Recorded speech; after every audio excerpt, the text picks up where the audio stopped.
Gaano kadalas dapat kung chicharon ka, kailan ka uling kinain? Susuko ko yung hotdog eh. So, paano mo siya lalasahan? Kailangan mamas muna bago siya ipasok. Opo, Tito. So, ito nga pala ang paborito niyong tiyo, si Tio Bry. At nandito ako sa Takeover Lounge sa Quezon City. Kasama ko isa na naman sa mga static girls. Siyempre, kilala nyo naman si Tio Bry. Minsan lang kumukontent yan. Pag kinontent ka ulit niyan, ibig sabihin yan, magaling ka talaga sumagot. So ito, pangalawang beses ko nang kukontentin to. Napanood nyo na to. Walang iba kundi si Arky. Arky, ilang taong ka na nga ulit? 24. Oh, 24. Talagang batang-bata pa. Pwede na. Arky, pwede kang kontentin? Pwede naman. Gusto ko yung mga tintin na yan. Yan, okay. Ano pa hinihintay natin? Kontentin na yan. First question ko. Kapag nag-aalmusal ka, anong una mong kinakain? Hotdog o itlog? Hotdog. Bakit hotdog? Oo, parang sa mindset ko lang hotdog agad. Para medyo mahaba agad. Oh, silence! Saka ng itlog pag nalasahan ko yung hotdog. So nalalasahan mo muna yung hotdog? Siyempre, yung hotdog eh. So paano mo siya lalasahan? Tama. Magaling. May COVID ka nun. Naglalato-lato ka na naman dyan. Mamaya. Anong masasabi mo ng mga quality ng damit na nire-release natin ng Pilipinas ngayon sa ekonomiya natin? Bakit naman? Wala kang masasabi sa quality? Bahala sila. Maganda yung quality. Quality, kumbaga yung quality, ganun. O yun. Ngayon, yung kung mananahi ka, di ba? Paano mo ipapasok yung sinulid sa karayom? Didilaan mo ba muna bago ipasok o diretso pasok? Didilaan ko muna siya bago ko siya kasi pag di mo siya dinilaan, hindi siya makakapasok. So, kailangan Yes, muna. kailangan masa muna bago siya ipasok. So, standard. Oo, para soft, para walang gas-gas. Kumbaga, ganun agad. Standard pala yun talaga. Okay, dilaan muna bago. Dami mga magugutuwa. Acceptable talaga, kailangan talaga yun. Anong masasabi mo na yung mga magsasaka naghihirap at walang makain? Kawawa naman sila. Yung magsasaka may lupain, ikaw yung lupain.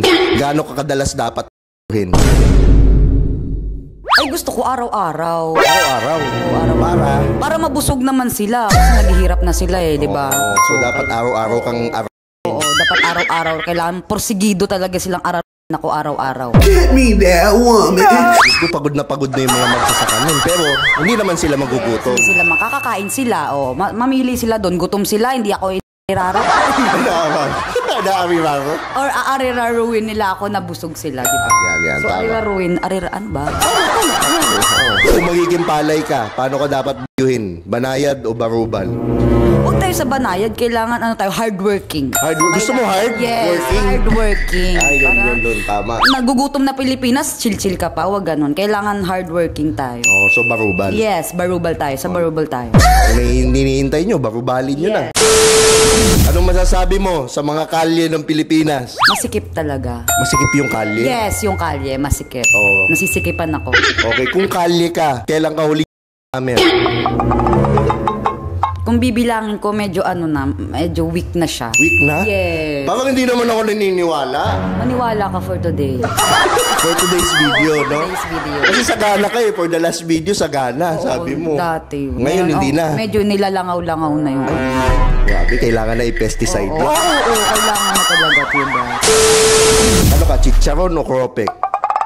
Doon tayo sa chicharon. Kung chicharon ka, kailan ka uling Ano ba yan? Bakit naman kain-kain? Mga siguro last week, ganun. Last week? Ay, grabe talagang parang naiiyak ako dun sa mga yung tono mo nakakaiyak. Oo, hindi ako natutuwa sa mga tanungan mo ngayon na. Okay. Ngayon, kung chicharon ka, gaano ka kaingay ka? Rate from 1 to 10. Ay, maingay talaga. Siguro mga 10.5. 10.5? Parang lindol ah. Diba? Kailangan pasabog talaga pag kumakain ng chicharon. Maingay. Eh, chicharon ka, ni Agatep. O, ano sasabihin mo? Aray.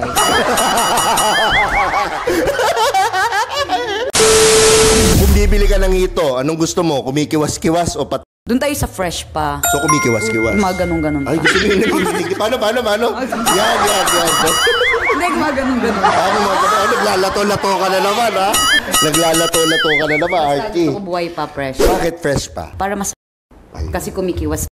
Ibig sabihin, fresh pa siya. Kung ketchup ka, anong gusto mo sumausaw sa'yo? Hungarian sausage o hotdog? Doon lang ako sa hotdog. Yung hotdog ba na yun, may cheese o wala? Siyempre meron cheese para yummy. Okay, iniipit ba siya sa dalawang lato ay sa dalawang monay? Paghapon, ganun yung kinakain ko. Ah, ganon, iniipit sa dalawang monay. Oo, hindi muna yun eh. Parang pahaba yun, yung parang pahaba basta hindi muna. Para yung kay Yes, na putlong. putlong. Kapag bagong taon, saan ka nagpaputok? Sa loob o sa labas ng garahe? Doon tayo sa safe, sa labas. Sa labas lang ng garahe. Oo, Yes. kasi nga naman, baka maputan pa Yes, nasa delikado. Mamaya maputol pa yung kamay mo. So, kailangan sa labas tayo lagi nagpapaput para safe. Oo, balita ko nga, nang puputol ka doon. Hindi ganun. Ay, hindi ba ganun? Huwag yun. Kung garden ka, gaano ka kadalas dapat tapasin yung damo?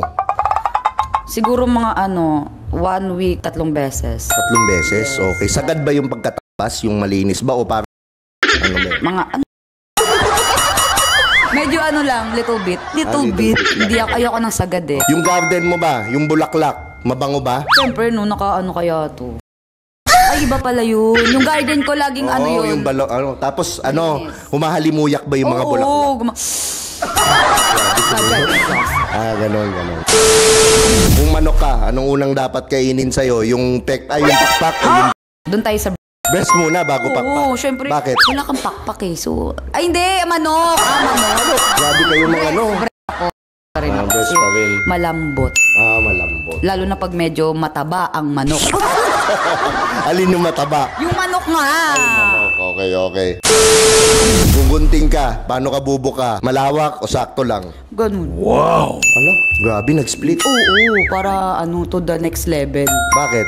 Para happy. Everyone's happy. So ako, wala na akong tanong. Arky, promote mo na lang yung kung anong gusto mong i-promote. Yung social media mo na rin.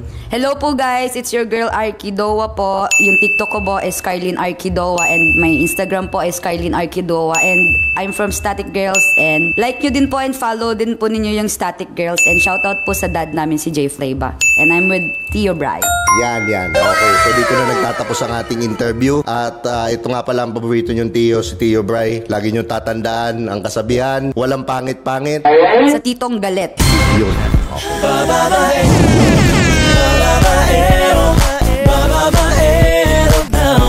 Babaero daw ako. Sinong may sabi, magkakating labi, di naman totoo. That's bullshit, man. Puro imbento, sari-saring kwento, basta't sa'yo lang ako. At alam mo yun, puro imbento, sari-saring kwento, basta't sa'yo lang ako. Sabi ko na, ikaw nga ay paning, ikaw nga ay paning, ikaw nga ay paning. Di naman sa hotel na